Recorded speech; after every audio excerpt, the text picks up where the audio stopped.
Bueno, decíamos, el otro lado de la pandemia. Bueno, ¿qué sería en este sentido el otro lado de la pandemia para vos, Marcelo? A ver, lo primero que a uno le viene a la mente es que cuando se inició la llegada de la pandemia y todas las dificultades que se planteaba, uno escuchaba de los máximos líderes políticos el término la nueva normalidad. Esto marca un antes y un después. Hay cosas que ya no van a volver a ser iguales. Sí, yo espero que sea así, porque para que eso sea así tiene que haber muchos cambios.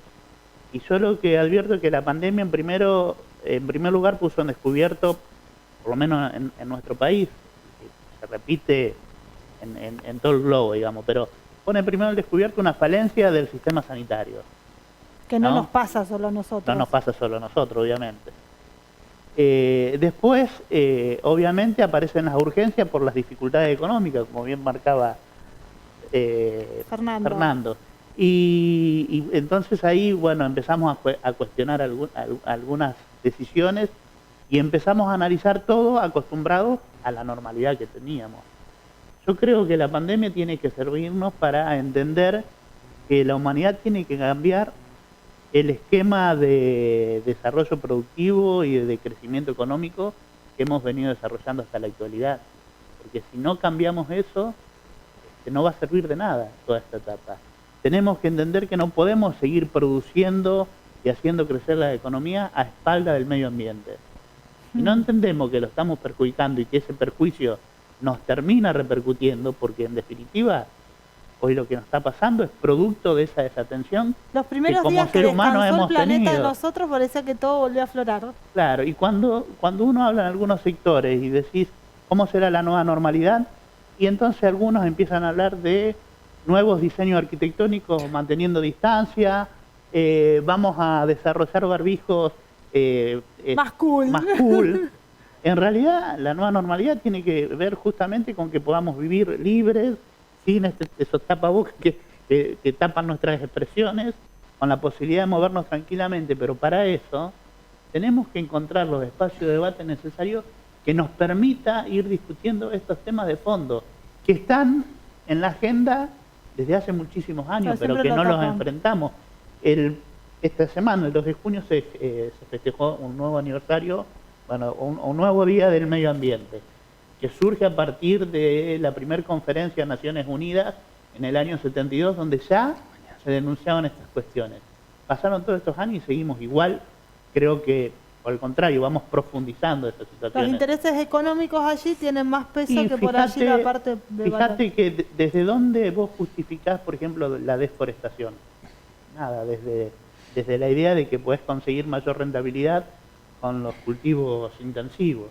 ¿Desde dónde justificás la idea de no rotar los cultivos? Y porque un cultivo me da más ganancia que el otro. Todo se justifica desde el punto de vista económico.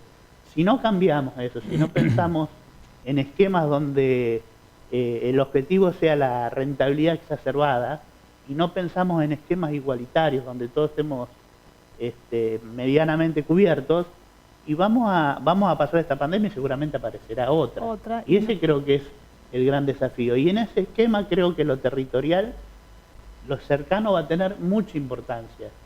Y si lo traslado a lo que es nuestra ciudad, más allá de las dificultades, los conflictos de intereses que como toda sociedad tenemos muchos avances respecto a otros lugares y creo que tenemos que darnos esos espacios para poder empezar a debatir. Fíjate que de esta charla surgió de un tema concreto que es lo sanitario, bueno, una idea de que tenemos que reverlo.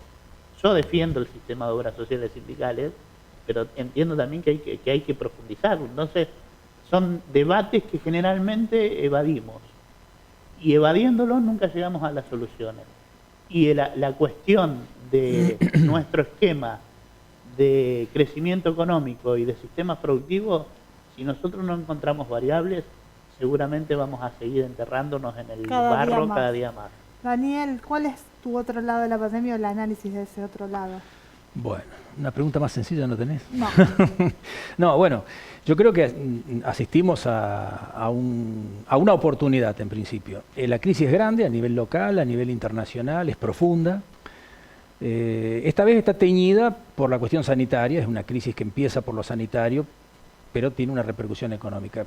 Crisis de la profundidad económica de esta a nivel internacional ya hemos vivido recientemente algunas, había una gran expectativa, no cambió nada.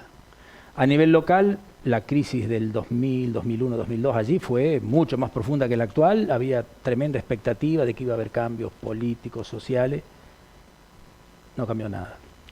O sea, un poco en la línea de lo que decía Marcelo, hay que hacer un esfuerzo para salir de esta situación que en principio llama al, no sé si decir al pesimismo, que por ahí es mi posición personal, pero llama al interrogatorio profundo, porque va a haber muchas cosas que cambian, pero no solamente, se ponen de manifiesto con esta situación.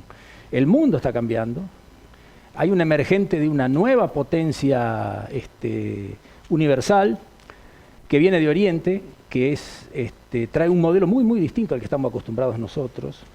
Hay una conciencia muy clara que en lo económico, digamos individualmente, nuestra situación económica a nivel de confort, de posibilidades, etcétera, etcétera, no va a ser igual. Hay una pérdida de recursos de todos los sectores no ricos, digamos, de todos, de la clase trabajadora y de la clase media y de la clase media alta. Hay una redistribución de la riqueza hacia la concentración.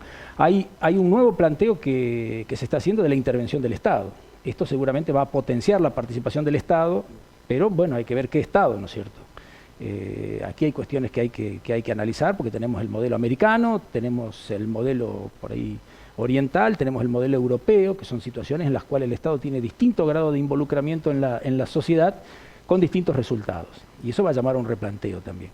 Pero como un poco marcaba Marcelo, hay que ponerse en serio, porque ahora estamos entre el miedo y la esperanza, pero pasa el miedo y este tipo de debates no se hacen y los cambios que hay que hacerlo no llegan. ¿Por qué? Porque tallan los intereses, como un poco decía Marcelo, tallan los intereses económicos fundamentalmente, que modelan el modelo, digamos, y eso es lo que termina imponiéndose, ¿no? Eduardo, este otro lado de la pandemia con todo, la parte sanitaria, pero también todos estos aspectos a considerar, ¿cómo se meten en una misma mesa? Sí, primero yo quiero decir que nosotros todavía no superamos la situación. No estamos hablando del final. Transitándola. A ver, yo todos los días hablo con mis pacientes, con la gente conocida y les digo, hay que seguir cuidándose. Cuidado. Hay que seguir cuidándose. Nosotros estamos transitando una normalidad, una nueva normalidad que depende de nosotros, ¿sí? Depende de cómo la transitemos, de cómo estos fenómenos de distanciamiento, bueno, a partir de ahora se vienen las reuniones, por se eso, vienen nuevas... a ver, no, estamos jugando el partido, no tenemos nada terminado, al contrario, y de cómo va a ser el resultado de ese partido va a depender de nosotros. Si relajamos todo, si decimos ya terminó y ahora salimos de nuevo a ver cómo nos acomodamos, estamos equivocados. O sea, entendamos, estamos transitando una situación sanitaria crítica, Marcelo lo dijo, no teníamos Ministerio de Salud, tuvimos que salir a armar camas de terapia intensiva, a buscar tecnología, profesionales que puedan atenderla, entendiendo que era la barrera necesaria. Cuando se vio a través de los dispositivos que se armaron desde esta potencia de lo territorial, que conteniendo el brote en el lugar donde se originaba, se lograba que la gente no llegue a la terapia intensiva. Cuando se necesita la terapia intensiva tiene que estar. Pero lo más importante es separar el brote de la llegada a la terapia intensiva y que vayan llegando de a poco. Cuando llegan todos juntos, la situación es lo que pasó en Europa, en Estados Unidos o en Brasil. Entonces, estamos transitándola. Por otro lado, lo escuchaba Marcelo que decía y pensaba, fíjate vos qué cosa curiosa, en una situación donde todos nos metemos para adentro, porque la pandemia y la cuarentena hizo que nos metiéramos todo para adentro, en nuestra familia, tuviéramos tiempo más para disfrutar de lo chiquito, ¿no? Darle valor a las cosas simples, a las cosas sencillas. ¿Cuánto nos tiene que hacer reflexionar del valor de lo material? ¿Sí? ¿Cuánto importa en nuestras vidas seres humanos que creíamos que teníamos todo cuando podíamos cambiar el auto todos los años, o irnos de viaje, o comprar, consumir como modo de subsistencia? Una carrera. Claro, emocional, que justificara nuestra existencia, el consumo. Y el coronavirus nos obligó a una cosa distinta, a meternos adentro de nuestras casas, a hablar, leer, mirar cine, conocer más cosas de nuestra propia familia que por ahí las teníamos totalmente olvidadas.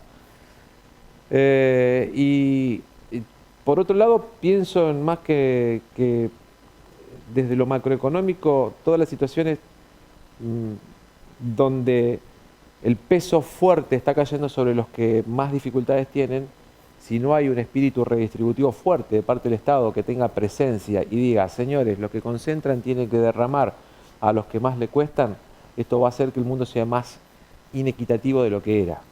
Frenamos ahí, vamos a una pausa y la pelota te queda en tu campo. Con esto que acaba de decir Eduardo, es todo economía pura, la redistribución de la que se habla mucho y en los hechos después queda, como decía antes Marcelo, se van tapando en otras cosas. Volvemos toda la pelota en este partido que no terminó, como decía el doctor Eduardo López. Ahora, cuando volvemos en el último bloque, me encanta este primer programa con todas estas distintas miradas. Ya volvemos.